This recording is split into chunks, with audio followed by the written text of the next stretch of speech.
Hello friends, good afternoon. स्वागत है आप सबका शिव कृपा क्लासेज पर। दोस्तों, ये वीडियो हमारा यूपी पुलिस कांस्टेबल परीक्षा 2023 का मॉडल पेपर नंबर 1 है, जिसमें हम लोग सामान्य ज्ञान यानी कि जीके, जीएस व करंट अफेयर्स के संभावित महत्वपूर्ण प्रश्नों को सॉल्व करेंगे और देखेंगे कि यहाँ से हमारे कितने प्रश्न सही हो रहे हैं। तो दोस्तों, आप लोग इन्हें कॉन्सेंट्रेट होकर सॉल्व करें। क्वेश्चंस कम सही होने पर पुनः प्रश्नों का रिवीजन करें, ताकि यूपी पुलिस कांस्टेबल की रिटेन परीक्षा में आप लोग अच्छे से अच्छा स्कोर कर सकें। तो चलिए दोस्तों, ज़्यादा समय न लेते हुए हम लोग इन संभावित महत्वपूर्ण प्रश्नों को सॉल्व करना शुरू करते हैं। दोस्तों, क्वेश्चन नंबर 1 है हमारा, भारतीय संविधान सभा की पहली बैठक कब हुई? मोस्ट इंपॉर्टेंट क्वेश्चन, बार बार वनडे एग्जाम में पूछा गया क्वेश्चन है। राइट आंसर होगा इसका, भारतीय संविधान सभा की पहली बैठक हुई थी 9 दिसंबर 1946 को, यानी कि विकल्प नंबर सी यहाँ पे हमारा करेक्ट आंसर होगा। एक महत्वपूर्ण फैक्ट देखेंगे दोस्तों, ताकि इससे मिलते जुलते जितने भी क्वेश्चन हैं वो हमारे क्लियर हो सके। ध्यान दीजिएगा आप लोग। दोस्तों, महत्वपूर्ण फैक्ट है हमारा, कैबिनेट मिशन की संस्तुतियों के आधार पर भारतीय संविधान सभा के निर्माण के लिए संविधान सभा का गठन जुलाई 1946 ईस्वी में किया गया। बार बार पूछा जाता है दोस्तों, किस कमीशन के आधार पर भारतीय संविधान सभा का निर्माण किया गया? तो कैबिनेट मिशन योजना आपका राइट आंसर होगा। उसके आगे स्टेटमेंट है दोस्तों, संविधान सभा का प्रथम अधिवेशन यानी कि प्रथम बैठक 9 दिसंबर 1946 ईस्वी को संसद भवन के केंद्रीय कक्ष में प्रारंभ हुआ, जो कि हमारा आंसर है। डॉक्टर सचिदानंद सिन्हा को सर्वसम्मति से संविधान सभा का अस्थायी अध्यक्ष चुना गया। ध्यान देंगे आप लोग, 9 दिसंबर 1946 को जिस दिन पहली बैठक हुई थी, उसी दिन डॉक्टर सचिदानंद सिन्हा को संविधान सभा का अस्थायी अध्यक्ष चुना गया था। पुनः नेक्स्ट बैठक 11 दिसंबर 1946 ईस्वी को हुई, जिसमें डॉक्टर राजेंद्र प्रसाद को संविधान सभा का अस्थायी अध्यक्ष चुना गया। कौन सा? अस्थायी अध्यक्ष चुना गया। पुनः नेक्स्ट बैठक जो कि 13 दिसंबर 1946 ईस्वी को हुई, उसमें पंडित जवाहरलाल नेहरू ने उद्देश्य प्रस्ताव प्रस्तुत कर संविधान की आधारशिला रखी। यानी 9 दिसंबर 1946 प्रथम बैठक, जिसमें डॉक्टर सचिदानंद सिन्हा को अस्थायी अध्यक्ष चुना जाना। उसके बाद पुनः 11 दिसंबर 1946 को दूसरी बैठक, जिसमें डॉक्टर राजेंद्र प्रसाद को संविधान सभा का अस्थायी अध्यक्ष बनना। पुनः दोस्तों 13 दिसंबर 1946 को पंडित जवाहरलाल नेहरू के द्वारा संविधान सभा में उद्देश्य प्रस्ताव पेश किया जाना। ये बार बार पूछा था दोस्तों, ध्यान देंगे आप लोग। और लास्ट स्टेटमेंट है हमारा, संविधान 26 नवंबर 1949 ईस्वी को तैयार हो गया था और इसी दिन इसे अंगीकृत किया गया। यानी आखिरी दिन जिस दिन तैयार हुआ 26 नवंबर 1949, और प्रथम बैठक 9 दिसंबर 1946। उम्मीद करते हैं दोस्तों ये क्वेश्चन पूरी तरह से आप लोगों को क्लियर हो गया होगा। आगे चलते हैं क्वेश्चन नंबर 2 की ओर। क्वेश्चन दोस्तों हमारा जैन धर्म से। जैन धर्म और बौद्ध धर्म आप लोगों के मोस्ट इंपॉर्टेंट टॉपिक रहेंगे दोस्तों। यहाँ से जितने भी क्वेश्चन बनते हैं आप लोग पूरी तरह से कवर करने का प्रयास करेंगे। क्वेश्चन है हमारा, जैन धर्म के 24वें एवं अंतिम तीर्थंकर कौन थे? तो इसका राइट आंसर होगा महावीर स्वामी, यानी कि विकल्प नंबर बी यहाँ पे हमारा करेक्ट आंसर होगा। दोस्तों, जैन धर्म में टोटल 24 तीर्थंकर हुए थे। इसके प्रथम तीर्थंकर थे ऋषभदेव, जो जिन्हें जैन धर्म का संस्थापक कहा जाता है, एवं इनके 24वें अंतिम तीर्थंकर महावीर स्वामी थे, जिन्हें जैन धर्म का वास्तविक संस्थापक माना जाता है। आगे चलेंगे हम लोग क्वेश्चन नंबर 3 की ओर। क्वेश्चन दोस्तों, योजना आयोग, most important question, one day exam में बार बार पूछा गया क्वेश्चन है। योजना आयोग यानी कि प्लानिंग कमीशन की स्थापना पूछी जा रही, कब हुई थी? तो इसका राइट आंसर होगा 15 मार्च 1950 को, यानी कि विकल्प नंबर बी यहाँ पे हमारा करेक्ट आंसर होगा। 4 नंबर क्वेश्चन देखेंगे हम लोग। क्वेश्चन दोस्तों, हाल ही में भारतीय ओलंपिक संघ, करंट अफेयर्स का मोस्ट इंपॉर्टेंट क्वेश्चन है, हाल ही में भारतीय ओलंपिक संघ की पहली महिला अध्यक्ष कौन बनी है? तो इसका राइट आंसर होगा पीटी ऊषा, यानी कि विकल्प नंबर बी यहाँ पे हमारा करेक्ट आंसर होगा। दोस्तों, आप लोग चाहें तो हमें कमेंट करके बता सकते हैं कि पीटी ऊषा किस राज्य से आती हैं। दोस्तों, इसके अलावा हमारे स्टडी चैनल शिव कृपा क्लासेस के द्वारा Chhattisgarh police constable, Bihar police constable, UP PSC RO ARO व यूपी ट्रिपल एससी से जुड़ी विभिन्न वैकेंसियों के टेस्ट सीरीज दिए जा रहे हैं। तो दोस्तों, अगर आप लोग इनके कंपटीटर हैं व एक अच्छी प्रिपरेशन चाहते हैं, तो आप हमारे चैनल शिव कृपा क्लासेस से जरूर जुड़ें। एक बात और दोस्तों, यूपी पुलिस कांस्टेबल से जुड़ी कोई भी दोस्तों आप लोगों को डाउट्स हैं या जानकारी चाहिए, तो आप लोग हमें कमेंट्स कर सकते हैं, आपके कमेंट का रिप्लाई दिया जाएगा। 5 नंबर क्वेश्चन देखेंगे हम लोग। खाद्य श्रृंखला के संदर्भ में सही कथन का विचार करें। मोस्ट इंपॉर्टेंट क्वेश्चन दोस्तों, यहाँ से हमारे कई क्वेश्चन एक साथ क्लियर होंगे। क्वेश्चन को ध्यान दीजिएगा। खाद्य श्रृंखला यानी कि फूड चेन के बारे में क्वेश्चन है, के संदर्भ में सही कथन का विचार करना है। ए नंबर स्टेटमेंट है, हरे पौधे खाद्य श्रृंखला में उत्पादक स्तर पर हैं, वे सूर्य की ऊर्जा का उपयोग करके अपना भोजन संश्लेषित करते हैं। बिल्कुल सही स्टेटमेंट हो जाएगा। हम लोग जानते हैं दोस्तों, हरे पेड़ पौधे जो जिन्हें की उत्पादक कहा जाता है, क्योंकि ये सूर्य प्रकाश के दोस्तों संश्लेषण के द्वारा, यानी प्रकाश संश्लेषण क्रिया के माध्यम से अपने भोजन स्वयं बनाते हैं, इसीलिए इन्हें हम लोग स्वपोषी के नाम से भी जानते हैं। उसके बाद दोस्तों दूसरा स्टेटमेंट हमारा, शाकाहारी जैसे हिरण गाय आदि प्रथम श्रेणी के उपभोक्ता हैं। ये भी बिल्कुल सही हो जाएगा, क्योंकि हरे पेड़ पौधे को जो पौधों के पत्तियों को जो खाते हैं, जिसमें गाय आते हैं, हिरण आते हैं, इन्हें हम लोग शाकाहारी कहते हैं और ये प्राथमिक उपभोक्ता होते हैं। उसके बाद दोस्तों इनको खाने वाला मांसाहारी होता है, जो कि विकल्प नंबर सी में दिया गया। मांसाहारी द्वितीय श्रेणी के उपभोक्ता होते हैं, जिसमें आते हैं दोस्तों शेर, चीता।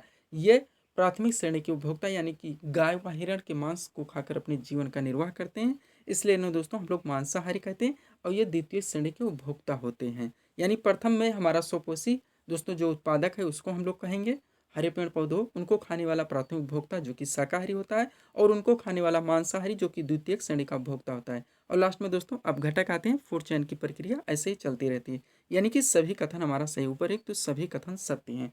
ऐसे जैसे भी क्वेश्चन पूछे जाए दोस्तों पारिस्थितिकी में या दोस्तों फूड चेन में, आप लोग थोड़ा सा कॉमन सेंस लगाकर ऐसे क्वेश्चन आप लोग इजी तरीके से सॉल्व कर सकते हैं। 6 नंबर क्वेश्चन देखेंगे हम लोग।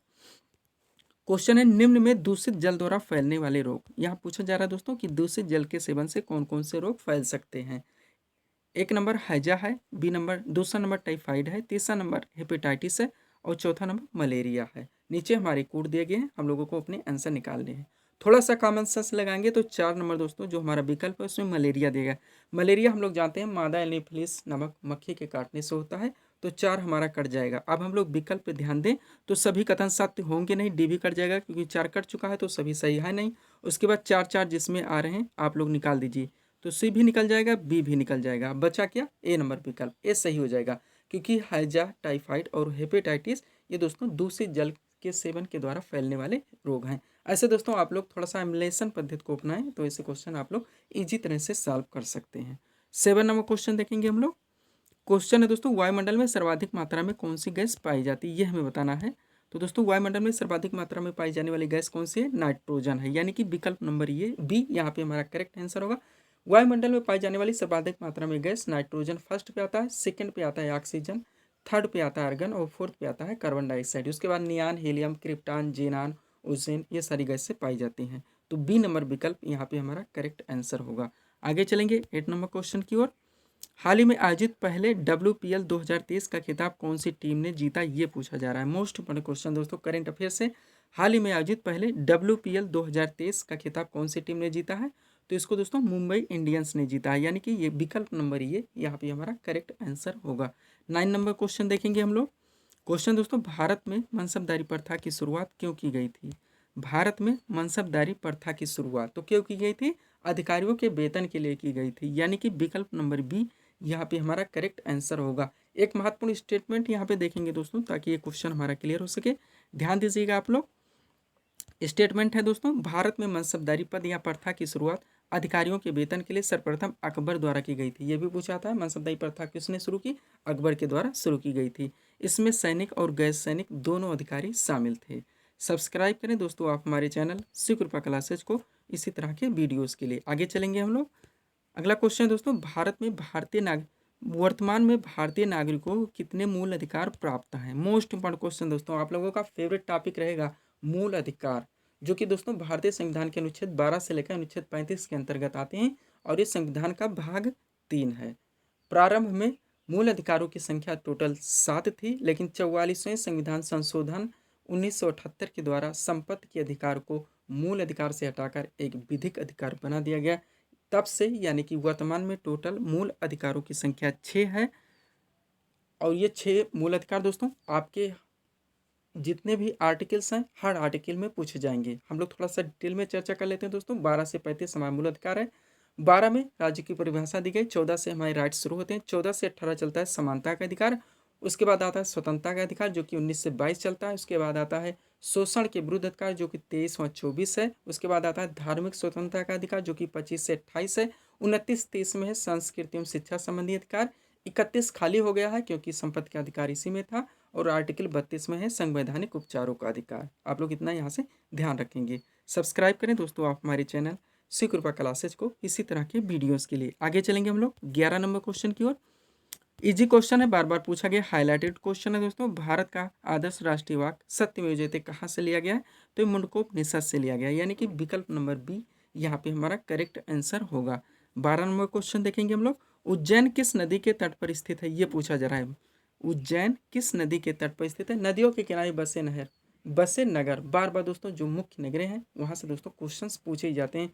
चाहे दोस्तों आप कानपुर ले लीजिए, इलाहाबाद ले लीजिए, नासिक ले लीजिए, कोलकाता ले लीजिए, पटना ले लीजिए, यहाँ से दोस्तों क्वेश्चंस पूछे ही जाते हैं। तो यहाँ पे राइट आंसर होगा उज्जैन किस नदी के तट पर स्थित है? क्षिप्रा, यानी कि विकल्प नंबर बी यहाँ पे हमारा करेक्ट आंसर होगा।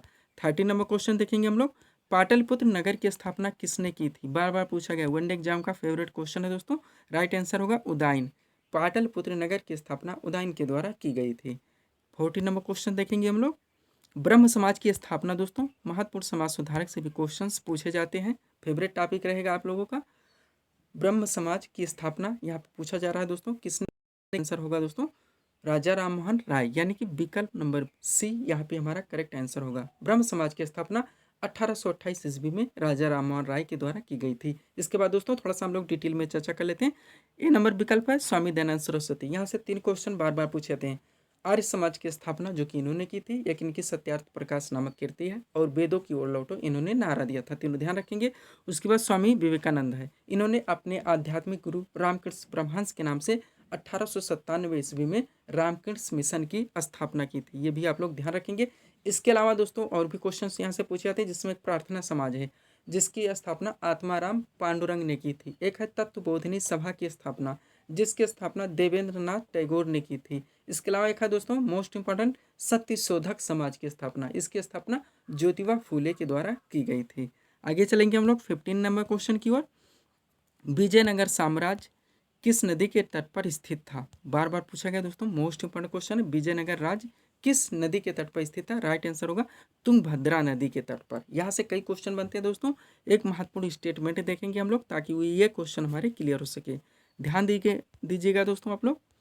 स्टेटमेंट है हमारा, कृष्णा नदी की सहायक तुंगभद्रा नदी के तट पर हरिहर प्रथम एवं बुक्का राय प्रथम नामक 2 भाइयों ने 1336 ईस्वी में विजयनगर राज्य की स्थापना की थी। ध्यान देंगे आप लोग, कृष्णा नदी की सहायक नदी तुंगभद्रा थी, विजयनगर राज्य इसी के किनारे स्थित था, और किसने स्थापना किया था? तो हरिहर प्रथम एवं बुक्का राय प्रथम नामक 2 भाइयों ने, यानी हरिहर एवं बुक्का प्रथम नामक 2 भाइयों ने। ईस्वी पूछी जाए तो 1336, हर स्टेटमेंट पर यहाँ से क्वेश्चन बनना है दोस्तों।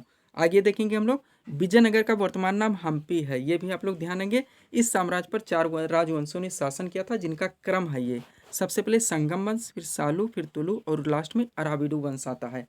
यहाँ से हर स्टेटमेंट पे सवाल वो दोस्तों क्वेश्चंस बनते हैं और पूछे जाते हैं, और इन्होंने लगभग 300 वर्षों तक शासन किया था। आगे चलेंगे हम लोग 16 नंबर क्वेश्चन की ओर, जो कि हमारा करंट अफेयर्स का क्वेश्चन है।